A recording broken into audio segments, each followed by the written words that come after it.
কঁঠাল এবিধ ডাঙৰ আকৃতিৰ ফল। ইংৰাজীত ইয়াক জেকফ্ৰুট নামেৰে জনাজাত। কঁঠাল বাংলাদেশ আৰু শ্ৰীলংকাৰ ৰাষ্ট্ৰীয় ফল। ভাৰতবৰ্ষৰ কেৰালা আৰু তামিলনাডু ৰাজ্যৰ কঁঠাল ৰাজ্যিক ফল। নমস্কাৰ বন্ধু-বান্ধৱীসকল, মোৰ ইউটিউব চেনেললৈ আপোনালোক সকলোকে স্বাগত জনাইছোঁ। আশা কৰোঁ নিশ্চয় সকলো ভালে কুশলে আছে। আৰু আজি মই আপোনালোকলৈ লৈ আহিছোঁ কঁঠাল গুটিৰ এটি ৰেচিপি। ব'লকচোন চাই যাওঁ কেনেদৰে কি কৰিছোঁ। আৰু এয়া কঁঠাল গুটিখিনি মই বইল কৰি লৈছোঁ কুকাৰত। বইল কৰি উলিয়াই লৈছোঁ আৰু এতিয়া বাকলিখিনি গুচাই ল'ম।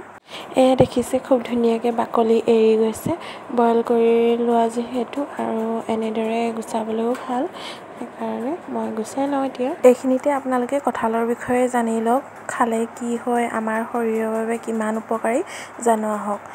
কঁঠালৰ গুটিত যথেষ্ট পৰিমাণে প্ৰ'টিন পোৱা যায় বাবে দেহৰ ৰোগ প্ৰতিৰোধী ব্যৱস্থা সবল কৰি মানুহক সুস্থ সবল কৰি ৰাখে। কঁঠাল গুটিত থকা ভিটামিন এ আমাৰ দৃষ্টিশক্তি ভালে ৰখাত সহায় কৰে।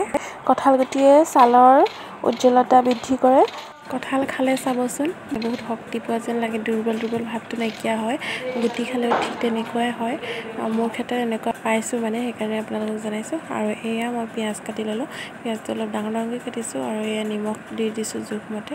আপোনালোকেও এনেদৰে পিটিকা কৰি খাব পাৰে।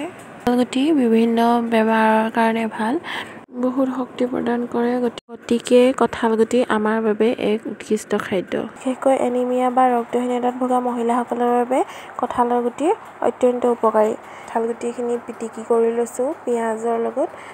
জলকীয়া নাই দিয়া, জলকীয়া নাখাওঁৱে পিছে অলপ। এয়া মই ভালদৰে পিটিকা কৰি ল'লোঁ কঁঠাল গুটিখিনি পিঁয়াজ আৰু আদা দি। আপোনালোকে জলকীয়া খালে জলকীয়া দি ল'ব পাৰে, মই নাখাওঁ যিহেতু সেইকাৰণে মই জলকীয়া দিয়া নাই। ভালদৰে পিটিকি কৰি লৈছোঁ। পিঁয়াজটো অকণমান ডাঙৰকৈ দিছোঁ, এনেকৈ ডাঙৰকৈ দিলে খাই ভাল লাগে বেছিকৈ। আৰু ইয়াতে এতিয়া মই মিঠাতেল অলপ দি ল'ম, আৰু মিঠাতেল দি লৈ গৰম ভাতৰ সৈতে এনেদৰে খাবলৈ বহুতেই ভাল লাগে। আপোনালোকেও এনেদৰে খাই চাবচোন কেতিয়াবা। এইবিলাক বস্তু বহুত মানুহে নাখায়, কিন্তু খাব লাগে। কঁঠালৰ পিটিকা ৰেডি হৈ গ'ল, এতিয়া খাবহে লাগে আৰু গৰম ভাতৰ সৈতে। আপোনালোকেও এনেদৰে বনাই খাই চাবচোন। আৰু আজিলৈ আহিছোঁ, ধন্যবাদ ভিডিঅ'টো শেষলৈকে চোৱাৰ বাবে। Bye bye.